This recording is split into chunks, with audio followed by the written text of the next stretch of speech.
Now, this is part 2, but this is after the court hearing that was dismissed. There was a lot of stuff that transpired after that. Ciao. So watch this. But also, things became really, really crazy.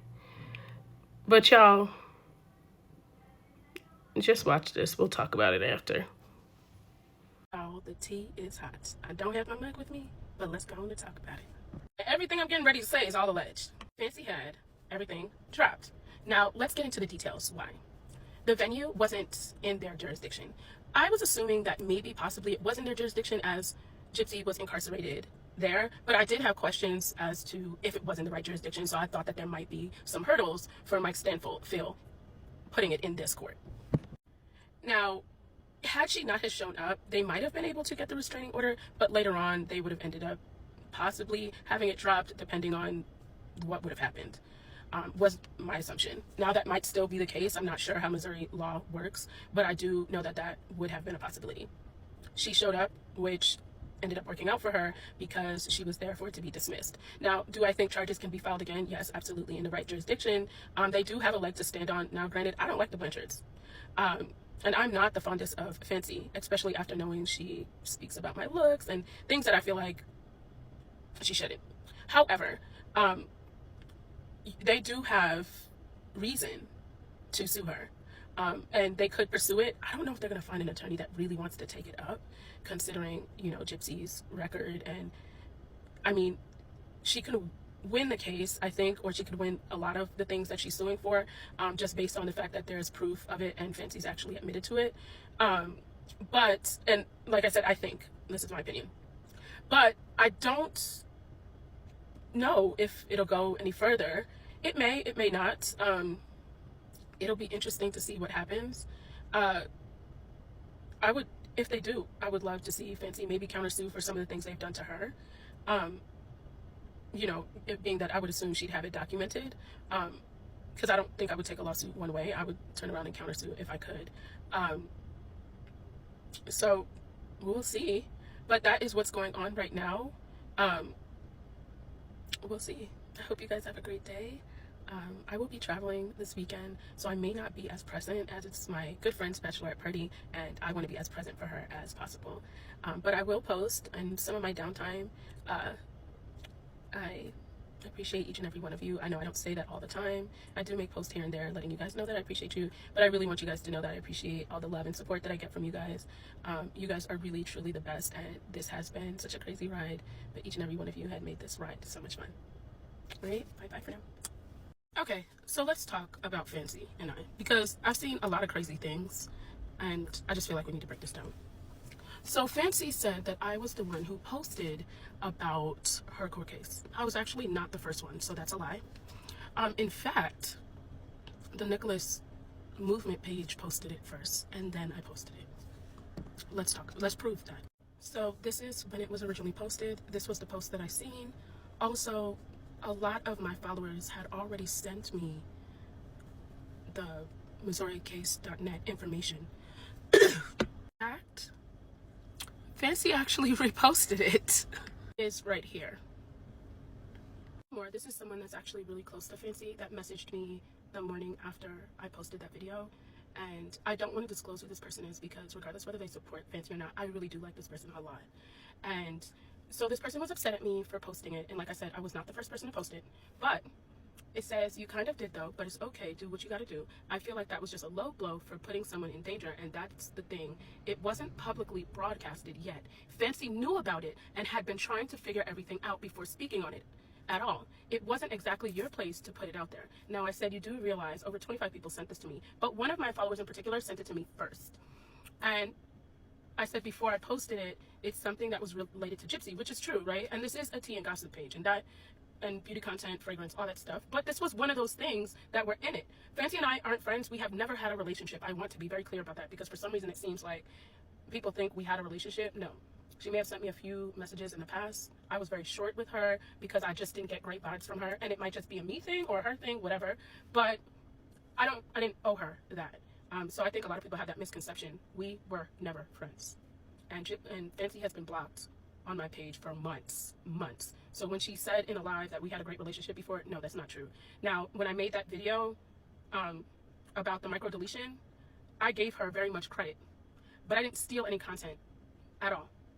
And I waited weeks after she posted it to even speak on it. And so many of my followers were like, are you going to speak on what Fancy posted? I left it alone. So the fact that she constantly talks about it and tries to discredit me really kind of annoys me. But also at the same time, I know who I am, and the people that follow me know who I am, so I don't have to really worry about that. But I just want to show you guys this receipt as well. Fancy's been saying I'm a Blanchard plant. I've been talking cash stuff about these people from the time Gypsy came out of prison. So a Blanchard plant, that just sounds crazy. But if you want to believe that, that's your prerogative. However, I think she was doing it to turn people against me, or thinking she would turn people against me and discredit what I say. But the people that feel like what she's saying is true, those are not the type of people that I want to be following me anyway, because it's obvious that I'm not. And one thing about me is I'm very direct and I'm very forward about what I say and what I do. So you could think whatever. She also mentioned that I'm a flip-flopper, but I've stayed consistent in how I feel and what I meant. And even when I was in communication with Gypsy, I still said she belongs in prison for life. But if she wants to change her life around, then that's her prerogative. But her actions will speak louder, and her actions showed that she's not. And I've been very upfront and honest with that. I know I caught a lot of flack in the beginning because I do understand that a lot of creators have went and spoken to Gypsy or her family and they've sided with them. But I still feel how I feel, and I'm never going to change about that because I truly believe what she did was wrong and she should be in prison for life. No matter if, you know, I communicated with her or not, I just feel like she was wrong, and I stand firm on that 10 toes down. Now, also, let's talk about this Fancy money situation. Listen, if people were willing to donate, that's your prerogative, right? Like, who am I to say to whether to donate or not to donate? But I also feel like if someone asks about where the money went or anything like that and they donated, it's okay for them to ask that because it's a follow-up with a donation. And I'll give you an example. When the Nicholas Free Nick movement reached out to me and asked me to post the GoFundMe for Nicholas GODEJOHN, I asked, like, how can I verify that it would be going to Nick? But I also asked, would his family or someone follow up with us to let us know, you know, the lawyer that he got, or, you know, whatever's happening, like, you know, not necessarily a specific lawyer because we know that we have to be careful with that type of information, but a follow-up because, you know, you're donating, that's an investment. And when you're investing into something, you want to know that if it's okay or how things are going, because I feel like you owe it to the people donating. So for Fancy to say, she doesn't have to say or anything like that, I think that that was very selfish on her part. But, you know, if people are okay with that, then that's their prerogative, right? I just personally, as a creator, if I was to ever ask for money, which I just don't feel okay with, and I also know there's people in my life that if I ever got into a bad situation and I couldn't afford it, there are people in my life that would make sure that I am good. But I feel like people asking about it, I don't feel like that's wrong, but that's my personal opinion. You know, we're all entitled to feeling the way that they feel. I also don't feel like Toddy Winskip should be dragged at all. I think that she has been very level-headed. I think that she's been very reasonable, very compassionate. I have absolutely nothing bad to say. I don't really know her. We haven't really communicated that much, maybe like a message here and there, but not anything major. But from what I have seen from her, I think she has been very graceful. And I'm sad that, you know, people have anything to say about Toddy Winskip. I also think, and this might be kind of judgmental, so, you know, you guys take it how you want, but I also feel like Fancy has a past. And I feel like when you have a past and somehow you keep kind of getting tied up in kind of a similar situation, it says a lot. And I just feel like you should always treat your followers with respect, because if it wasn't for your followers or your community, you wouldn't be where you are today in terms of creating content. And I feel like your followers deserve a lot of respect, because for them, people can do whatever they want with their time, but for them to take the time out to watch you or care about what you have to say says a lot. And I feel like as creators, we should respect that. And that's just my own personal opinion. Like I said, I don't have any malicious intent. I still don't, like, Fancy's not my cup of tea, but honestly, it just is what it is. But that's just my 2 cents. I hope you guys really do have a great day. I'm happy to be home. I had a wonderful trip, but I'm happy to be back. So I'll talk to you guys soon. Bye-bye for now. So I wasn't there, so I can't say for sure, but my opinion is I don't believe it happened the way they said it happened. And I don't really believe that they were assaulted. The reason why I'm saying that I don't believe it is because Fancy does embellish things, and Sarah does as well. And I've seen a lot of things on her channel that she's fabricated or made up, and without receipts, I don't believe it. But the one receipt that I have seen that has made me believe that this wasn't true was this right here. This is Mike Stanfield's crew, and they were standing over them taking pictures. This right here is harassment. And it's just giving weird. Who does this? Who does this? Like, I would never take pictures of these people knowing that I'm getting ready to go into a courtroom, regardless of whether it's out of the jurisdiction or not. This is harassment. And here they're taking more pictures, standing right over Mike Stanfield. This is harassment. And I'm pretty sure that they didn't ask them to take these pictures. So I'm going to be honest with you. I don't believe so. And I think they were invading their personal space. If you already know or said that you had called and you had Sarah speak to Mike Stanfield and he had kind of an issue over the phone and you hung up, why would you be in a hotel close up on him taking pictures? I think that's inappropriate. I do. And I can't respect that. And I know there's going to be people that don't agree with me, but I'm saying my personal opinion on this. I think that this was wrong, period. And I feel like this was very harassing and inappropriate. And for two grown women at their big age to be doing this is it's giving weird. Do y'all remember Gypsy Rose's fake producer that thought she was producing something and wasn't capable of it? If y'all don't remember, let's spin a block. Mental health is very serious, but I don't know if y'all remember. There was a lady I posted about yesterday named April Johns. Okay? Now, April Johns used to be Gypsy Rose's old PR person. He also said that she was a producer and an actress, allegedly, and was supposed to produce a documentary for Gypsy Rose. Christy Blanchard, her stepmom, gave this woman her medical records along with other information, including crime scene photos and stuff like that, to use for this documentary. Now, the lady couldn't produce a documentary, couldn't do any of what she said she could do, and they signed a contract before they realized she couldn't do any of this. She didn't produce anything, and the lady signed a contract in a fake name, for starters. So the contract's really not valid. It's kind of fraud because of the fact that she's not who signed it. Like, that's not her name. Okay. Now, the Blanchards, which was Gypsy's family, filed charges. They were trying to get a restraining order and a suit against her about 2 weeks ago. They ended up having it all dropped when she went to court because it was out of the jurisdiction that it was filed. Now, fast forward, this lady goes to the court. They end up dropping it. She ends up getting into it at the hotel with Gypsy Rose's attorney's staff member. She ends up losing it. She claims it's the other way around, but criminal charges have been filed against her. Now this lady just made a video, and I'm telling you, you gotta make sure you put that stuff in people's applesauce in the morning, because everybody ain't right. But y'all gotta check this out. Hey guys, it's Fancy. You're watching the Good Vibes Network, and I have an update on our case in Missouri for you all. Very interesting update. Something I don't understand how it's even happening, but it is, folks, and it's very strange. Remember, this is all allegedly, in my opinion, for entertainment and educational purposes only, and the views of the host do not necessarily reflect the views of the company.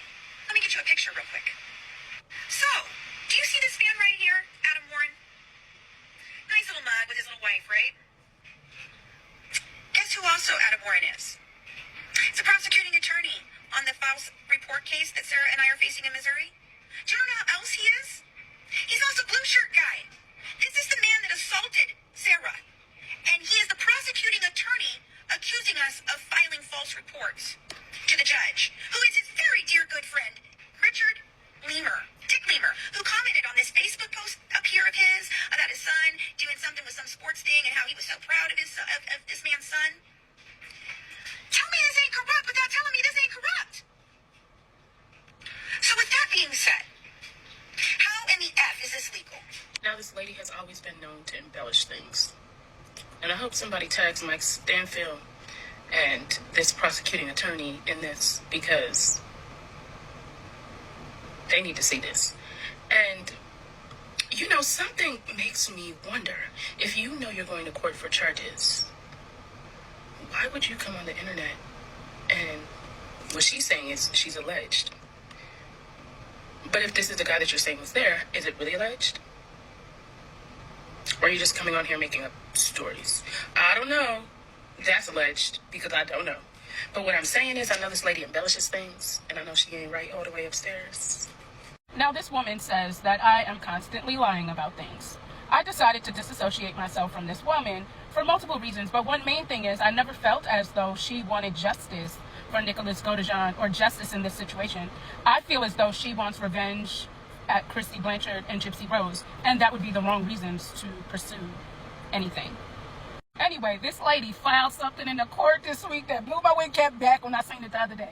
I was going to leave it alone, but since she came for me, I'm going to just go ahead and let y'all know how off the wall this lady is. So she was denied a public defender, and so this is what she sent to the courts. She said that she was basically writing to let them know that she was never formally served, which obviously was months ago. However, even though she wasn't formally served, she was notified and she was made aware, and she's filed things with the court, so that's null and void. So I don't even know why she brought this up. Then she proceeds to talk about not knowing whether or not this case will end up having her serve jail time. Now, what I think is ironic is she docks the judge and the prosecuting attorney, and now is writing to the judge.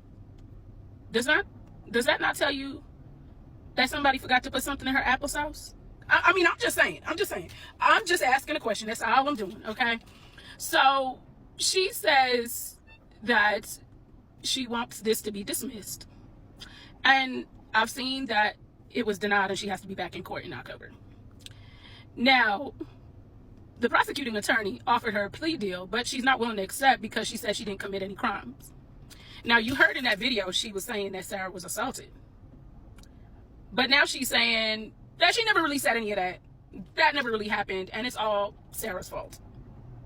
Now, look, I don't like Sarah, but I think Sarah's in the right in this situation, right?